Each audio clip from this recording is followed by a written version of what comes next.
नमस्कार, पोल पंच में आपका फिर से स्वागत है। मैं आपके साथ हूं नरेश कोश्यारी। उत्तर प्रदेश की सियासत में समाजवादी पार्टी के का तोड़ लाने के लिए अब ओवैसी एक नया संगठन लेकर आया है, एक नया सियासी समीकरण लेकर आया है जिसे कहा जा रहा है पीडीएम। पीडीएम यानी पिछड़ा दलित मुसलमान। इससे पहले सपा ने यानी अखिलेश यादव ने पीडीए एक पीडीए संगठन बनाया था। पीडीए का मतलब था कि पिछड़ा दलित और अल्पसंख्यक, लेकिन अब उसे काटने के लिए ओवैसी ने एक पार्टी से, वहाँ पर क्षेत्रीय पार्टी है, उससे उन्होंने समझौता किया है। उसके बाद ये लेकर आए हैं एक नया समीकरण। सर, तो क्या सर पीडीए वर्सेस पीडीएम कितना भारी पड़ेगा इस चुनाव में? अखिलेश यादव को कितना नुकसान होगा? और जो ओवैसी पीडीएम की बात कर रहे हैं उससे बीजेपी को क्या फायदा होगा? देखिए नरेश, जी उत्तर प्रदेश की राजनीति में जो है इस समय सबकी नज़रें लगी हुई हैं। और उसमें जिस तरह से सियासी समीकरण जो है खासकर पूर्वांचल की राजनीति में बदल रहा है। अभी आपने देखा होगा जो ये मुख्तार अंसारी की डेथ हुई जी है, उसके बाद ये जो जो समीकरण बने हैं जी और या यूँ कहें कि बिगड़े हैं, वो नया तरह का समीकरण है। उसमें आप देखेंगे कि इंडिया ब्लॉक में और समाजवादी पार्टी जो इस समय हो गया उसका ब्लॉक का हिस्सा, उसके साथ में लड़ रहा है चुनाव। उन लोगों ने एक एक फुल प्रूफ रणनीति बनाई थी। जी पिछड़ा पीडीए जो आप कह रहे जी हैं, उन्होंने कहा है कि वो इंडिया ब्लॉक से पहले पीडीए का उन्होंने एक मेजर कॉम्बिनेशन बनाया था जिसमें पिछड़ा दलित दलित अल्पसंख्यक। अल्पसंख्यक। जी लेकिन उसमें दिक्कत ये थी कि बीच बीच में वो कह दे रहे थे पिछड़ा दलित और अगड़े, जी तो वो सबको समाहित करने की कोशिश कर रहे थे, जिसको लेकर बीच में उनकी पार्टी में टसल चल रहा था। और उनका एक घटक दल था जो कि अपना दल कैमरावादी, जी जिसकी पल्लवी पटेल नेता हैं। जी और वहाँ से उन्होंने पिछले 2022 के चुनाव में, असेंबली के चुनाव में समाजवादी के साथ से गठबंधन किया था।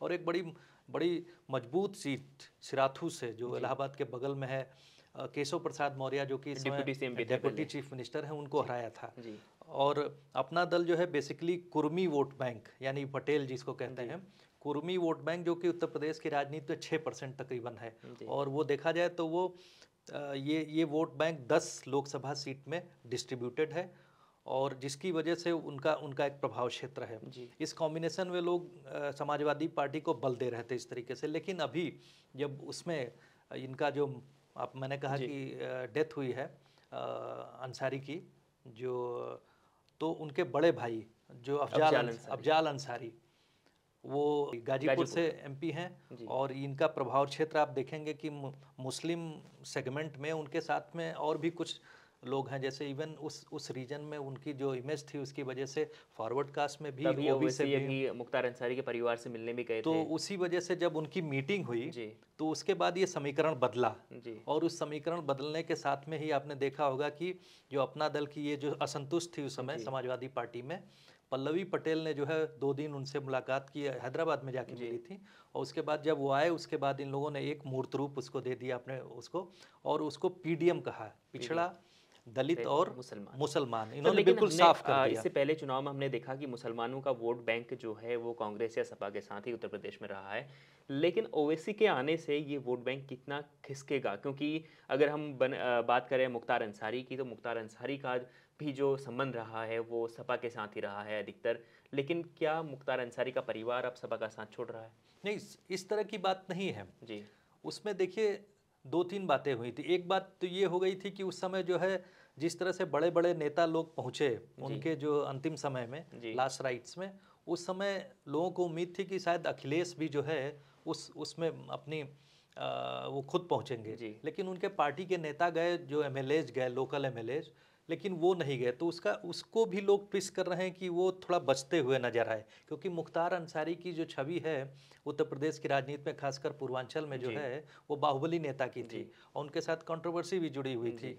भाई एक बाहुबली और जो क्रिमिनल पॉलिटिशियन की इमेज होती है जी वो थी। तो उसकी वजह से शायद अखिलेश जो है बचते हुए नजर आए। उसके पहले भी उन्होंने एक कोशिश की थी, जब 2017 में चुनाव में के बाद जब वो चीफ मिनिस्टर बने थे, जी तो उन्होंने जो माफिया एलिमेंट था उसको वीड आउट करने की कोशिश की थी। उसमें उसका एक बहुत बड़ा एग्जाम्पल था, जी डीपी यादव, वेस्टर्न यूपी के एक बाहुबली नेता थे, जी उनको उन्होंने बाहर कर दिया जी था। तो ये खैर पिछली बातें हैं। तो इस बार जब ये हुआ तो लगा कि जो है, और उसी समय ओवैसी की मीटिंग हुई उनके परिवार से जाके, जी तो उसके बाद एक दूसरे तरह का संदेश गया। क्योंकि उत्तर प्रदेश में आप देखेंगे, आजमगढ़ देखेंगे, गाजीपुर देखेंगे, बलिया का रीजन है, इवन इन बनारस में भी उन जो मुसलमान वोटर्स हैं जी। तो इन सब रीजन्स में जो है वो अंसारी परिवार की एक पहुंच है। और मुसलमान वोट बैंक आप देखेंगे उत्तर प्रदेश की राजनीति में 20% है। तो 20% मुसलमान वोट ये नहीं कह सकते जैसा आपने पूछा कि खिसक रहा है जी। क्योंकि मुस्लिम वोटिंग जो है पूरी तरह से स्ट्रेटजिक होती है। जहाँ पर उनको अच्छा कैंडिडेट दिखता है, अगर कांग्रेस का अच्छा कैंडिडेट होगा तो उधर टिल्ट होते हैं क्योंकि वो उनका अपना विश्वास है कि उनका वेट जो है, उनका वोट जो है वेस्ट नहीं होना चाहिए। इस तरह की कम से कम जो है अवेयरनेस जो है मुस्लिम समाज में उनके लीडर्स द्वारा अपने समाज में पैदा की गई है। तो उस तरह से देखा जाए तो कुछ सीट हैं जो ईस्टर्न यूपी की, अगर समाजवादी पार्टी से उनका रोष होता है, जैसा कि इस समय कुछ रिपोर्ट्स भी आ रही हैं कि लोग बहुत खुश हैं नहीं, या मुस्लिम जनमानस के साथ में अखिलेश जो है उनकी समाजवादी पार्टी उस तरह से मुखर रूप में खड़ी नहीं हुई है। तो इन सब अगर इस तरह की बातें हैं तो उसके बीच में जो पीडीएम है, कुर्मी वोट, मुसलमान वोट प्लस कुछ दलित वोट भी आएगा साथ में, तो ये जो है तकरीबन 5 से 10 सीट पे जो है थोड़ा बहुत। और आपने देखा होगा कि स्वामी प्रसाद मौर्य जो कि कुशीनगर से और समाजवादी पार्टी छोड़ के लड़ने की तैयारी कर रहे हैं, तो ये नेता है कि अगर ये लोग सब साथ में आते हैं तो जाहिर सी बात है कि जो मैथमेटिकल, जो पॉलिटिकल अर्थमेटिक जिसको कहते हैं, उसमें कुछ ना कुछ तो नुकसान करेंगे। कम से कम इंडिया ब्लॉक और समाजवादी पार्टी का जो अलायंस है उसमें कुछ उसी को नुकसान होना है, उसी को नुकसान होगा। जी, अगर हम पहले चरण की बात करें सर, पहले चरण में जहाँ जहाँ चुनाव है और हम बात करते हैं जैसे आजम खान की जो सीट है, पीलीभीत की सीट है, सुल्तानपुर की सीट है, और तो यहाँ पर कितना असर पड़ेगा क्योंकि यहाँ पर मुस्लिम वोट भी है, पिछड़ा भी है, अल्पसंख्यक भी है। देखिए, मैं जो पहले और दूसरे चरण की सीट है वो ज़्यादातर वेस्टर्न यूपी और उत्तर की उस तरफ की तराई बेल्ट में है। तो वो सब सीट का जो है वहाँ की जो अरिथमेटिक जिसको मैं कह रहा था, पॉलिटिकल अरिथमेटिक वहाँ की डिफरेंट है। वहाँ पर मुस्लिम, दलित, जाट वोट बैंक इस तरह का कॉम्बिनेशन है। तो वेस्टर्न यूपी में ज़्यादा असर नहीं है, ये कॉम्बिनेशन जो है ईस्टर्न यूपी का है। और जो ये अपना दल कमेरावादी भी है, इनका प्रभाव क्षेत्र आप देखेंगे कि मिर्ज़ापुर है, कौशाम्बी है, और एक फूलपुर, इलाहाबाद की सीट जो है फूलपुर लोकसभा कॉन्स्टिट्यूंसी है। तो यहाँ पर जो है ये लोग सिमटे हुए हैं वह ईस्टर्न यूपी प्लस इस रीजन में, तो उनका प्रभाव क्षेत्र वो है। और प्लस ये लोग जो है मुसलमान वोट बैंक, जो मैंने कहा कि गाजीपुर हो सकता है, आजमगढ़ हो सकता है, घोसी है, और बलिया में उस तरह से मुस्लिम वोट बैंक नहीं है, लेकिन उनका प्रभाव क्षेत्र है, कुर्मी वोट बैंक है, और वो उसके साथ में जो कुछ राजभर वोट बैंक है। तो राजभर वोट बैंक तो ओपी राजभर की वजह से जो है बीजेपी की तरफ चला गया है, लेकिन थोड़ा सा जो सेगमेंट है वो प्रभावित हो सकता है, खासकर आजमगढ़ में। लेकिन यूँ कहें कि समाजवादी पार्टी का ही एक तरह से प्रभाव क्षेत्र रहा है। मुलायम सिंह जीते हैं, अखिलेश यादव जीते हैं, उनके हटने पर ही बाई इलेक्शन में निरहुआ जो बीजेपी से जीते थे वो उस तरह से जीते थे। लेकिन थोड़ा बहुत भी वोट बैंक खिसकता है तो उसमें फ़ायदा जो है बीजेपी के कैंडिडेट को मिलता है। अगर सर आम मुस्लिमों की बात करें, उत्तर प्रदेश की हम भी कई बात चर्चा करते हैं वहाँ के मुसलमान वोटर से, तो उनका ये कहना है कि ओवैसी को लेकर एक राय नहीं बन पाती है वहाँ के मुस्लिमों की। चाहे ओवैसी हमेशा मुस्लिमों के हितैषी होने की बात करते हैं, लेकिन देखते हैं कि सपा के साथ ही अधिकतर, या सपा या कांग्रेस के साथ ही वो वोट जाता हुआ दिखता है। तो इस बार क्या ओवैसी, क्योंकि लगातार जा रहे हैं, अंसारी के परिवार से मुलाकात कर रहे हैं, तो क्या वो मुस्लिम वोट बैंक खींच पाएंगे? नहीं, ये चल रही, जिसको कहते हैं ना कि कसमकस जो है मुसलमान वोटर्स में चल रही है। और वो इसलिए भी चल रही है कि मैंने कहा ना अभी थोड़ी देर पहले कि समाजवादी पार्टी को जिस मुखर तरीके से कुछ इशूज़ पे मुस्लिम जनमानस के साथ खड़ा होना चाहिए था, फॉर एग्जांपल ये भी आप ले लीजिए, मुख्तार अंसारी का मामला था, तो इस मामले में भी वो उस तरह से मुखर रूप से बोल नहीं पाए, तो शायद ये नाराज़गी थी। और वो उसी समय वहाँ पे आ जाके उनके परिवार में, जो वैसे ही हैदराबाद से आके उनके यहाँ परिवार में जाके मिलते हैं, तो जाहिर सी बात है एक मुस्लिम सेंटिमेंट्स ये कितना स्थायी रहेगा ये मैं नहीं कह सकता हूँ। लेकिन फिलहाल जो टेम्परेरीली आप देखें तो इस समय जो है वो जनमानस थोड़ा सा जो है समाजवादी की तरफ से नाराज होने की वजह से जो है उनकी तरफ टिल्ट हो सकता है। लेकिन वो पूरी तरह से असर डालेगा कि 20% मुसलमान बिल्कुल उधर चले जाएंगे, उतना उनका प्रभाव क्षेत्र भी नहीं उत्तर प्रदेश में। लेकिन कुछ सीट पे मैंने जैसे कहा कि गाजीपुर है, वो तो उनके जो मुख्तार अंसारी के बड़े भाई हैं जो अफजाल अंसारी, वो तो जीते ही, उनकी तो सीट वो निकल गई, उनकी सीट पूरी तरह से निकलती हुई दिख रही है। आजमगढ़ में समाजवादी पार्टी ने सभी असेंबली सीट जीती हुई है, तो वहाँ पर भी जो है बड़ा मुश्किल है। ये नहीं कह सकते कि इसी गलती को शायद सुधारने के लिए जो है अखिलेश यादव ने अपने जो कैंडिडेट हैं उनके कजन ही हैं, जी। धर्मेंद्र यादव। धर्मेंद्र यादव। धर्मेंद्र यादव के तुरंत उसको दूसरे दिन उन्होंने भेजा ओवैसी की मीटिंग के बाद में अंसारी के परिवार में जो है अफजाल अंसारी से मिलने के लिए, संवेदना प्रकट करने के लिए उन्होंने तुरंत जो है, इसको कहते हैं ना कि इन्हें हरी जो है वो डिसाइड किया, उनको भेजा गया। और वो कहते हुए नजर आए कि जो समाजवादी पार्टी हमेशा से जो है इस परिवार के साथ खड़ी रही है। और 2017 में, आपको 2017 के ही आसपास जो है उनकी कौमी एकता दल जो इन दोनों भाइयों ने मिलकर बनाई थी, उसका भी एक तरह से पूरी तरह से मर्जर हो गया था समाजवादी पार्टी में। तो ऐसा नहीं है, उस अंसारी ब्रदर्स और इसमें समाजवादी पार्टी में नज़दीक का रिश्ता भी रहा है। तो पूरी तरह से हम लोग नहीं कह सकते हैं कि हो सकता है कि अभी चुनाव आने तो कुछ दिन बाद ये समझौता भी हो सकता है दोनों के बीच। ओवैसी के साथ तो नहीं होगा, लेकिन ओवैसी के साथ नहीं होगा, लेकिन ओवैसी की छवि जो है, आप थोड़ी देर पहले जो बात कर रहे थे कि ओवैसी की छवि ऐसी बन चुकी है कि जहां भी वो चुनाव लड़ते हैं कि वहाँ पे जो है वो मुस्लिम वोट बैंक स्प्लिट होता है। और वो अगर मुस्लिम वोट बैंक स्प्लिट होता है तो उसका फ़ायदा जो है, वोट के जो समीकरण बिगड़ते हैं उसमें कहीं ना कहीं बीजेपी को होता है। फायदा। तो इसलिए लोग कहते हैं कि बीजेपी की तरफ से जो बी टीम के रूप में जैसा कहा जाता है, ऐसा है नहीं, लेकिन वो पैन इंडिया लेवल पे जो है, देशव्यापी स्तर पे वो मुसलमानों के एकमात्र नेता बनना चाहते हैं, सबसे बड़े नेता। वो भी उनकी एक ये भी एक बात सच है। और वो दिखते भी हैं, क्योंकि उनकी काबिलियत पे कोई प्रश्न चिन्ह नहीं है, संसद में जिस तरह से बोलते हैं उस पर कोई प्रश्न चिन्ह नहीं है।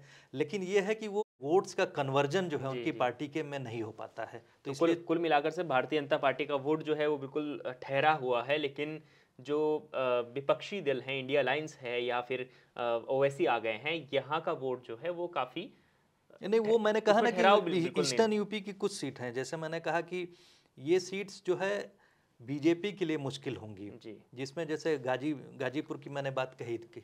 लेकिन सर, अगर सपा और कांग्रेस के बीच में अगर ओवैसी आते हैं तो बीजेपी को तो फायदा होगा ना सर? नहीं, बीजेपी को कुछ सीट पे फायदा होगा। बीजेपी वैसे तो कोशिश कर रही है कि 80 में से 80 सीट जीते, लेकिन अगर पिछली बार की हम लोग सीट्स को देखें कि 15 से 18 सीट जो विपक्ष के पास चली गई थी, 62 सीट 10 करीबन मायावती के पास चली गई थी, और 5 जो है समाजवादी पार्टी के पास थी। और इसी तरह से जो सीट जीती थी वो, तो बीजेपी कोशिश कर रही कि जो बसपा वाली सीट है वो भी मुश्किल से 5 सीट जीतने दे, या 5 सीट के अलावा वो लोग बिल्कुल नहीं चाह रहे हैं कि विपक्ष जो है किसी तरह से एक भी सीट जीत पाए। लेकिन इसमें ये थोड़ा सा पेंच तो फंसा है, उसी वजह से थोड़ा समाजवादी पार्टी जो है इस मामले में कॉम्प्रोमाइज। पिछली बार अगर देखें तो टक्कर सीधी सपा बसपा एक साथ थी, और उनकी टक्कर सीधे तौर पर बीजेपी के साथ थी, क्योंकि कांग्रेस का तो उतना कोई वर्चस्व है नहीं उत्तर प्रदेश में।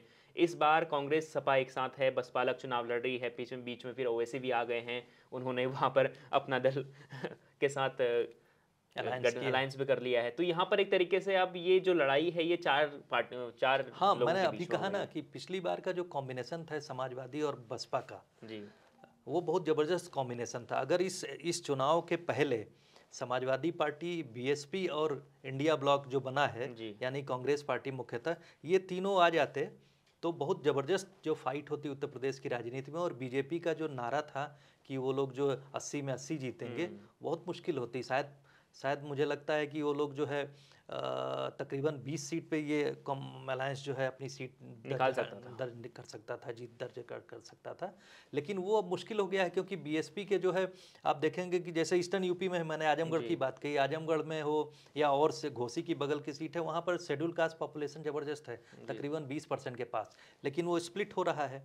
वो इसी तरह से वेस्टर्न यूपी में आप देखेंगे, वहीं पर अगर देखें तो बसपा का वोट काटने के लिए चंद्रशेखर आजाद भी हैं, अब उन्होंने अपनी पार्टी बना दी है, वो भी लगातार बसपा के वोट पर सेंध लगा रहे हैं। तो वो इस तरह से कहीं ना कहीं चेक एंड बैलेंस हो रहा है। बसपा जो है वेस्टर्न यूपी में बहुत मजबूत थी, शेड्यूल कास्ट जो पॉपुलेशन मुसलमान के साथ में, मुस्लिम पॉपुलेशन के साथ में मिलके एक ज़बरदस्त कॉम्बिनेशन बनता था। लेकिन उसके अलग हो जाने से इस चुनावी रणनीति में जो है फिलहाल तो बीजेपी को ही फायदा होता हुआ दिख रहा है। जी, तो कुल मिलाकर देखिए उत्तर प्रदेश की जो जंग है वो बहुत ही रोचक नजर आने वाली है, क्योंकि हर एक पार्टी का कार्ड के लिए दूसरी पार्टी, छोटी छोटी पार्टियां बनी हुई हैं।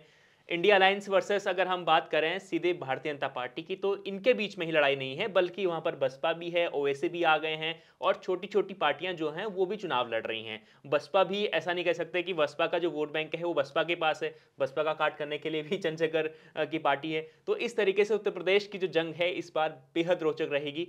अब ये देखना होगा कि ये टोटल जो लड़ाई है, चुनावी लड़ाई जो है, इसमें भारतीय जनता पार्टी को क्या फायदा होता है, क्योंकि इतनी सारी पार्टियां आपस में चुनाव लड़ रही हैं। क्या Bharatiya Janata party 75 plus seat ला पाती है या 70 प्लस ला पाती है, ये देखना बेहद रोचक होगा। तो इस समीकरण को लेकर आपकी क्या राय है, आप कमेंट कर जरूर बताएं। साथ में हमारा कार्यक्रम रोजाना पोल पंच हम आपके सामने लेकर आते हैं, उसे जरूर देखें और जरूर सब्सक्राइब कर लें। बहुत बहुत शुक्रिया, धन्यवाद।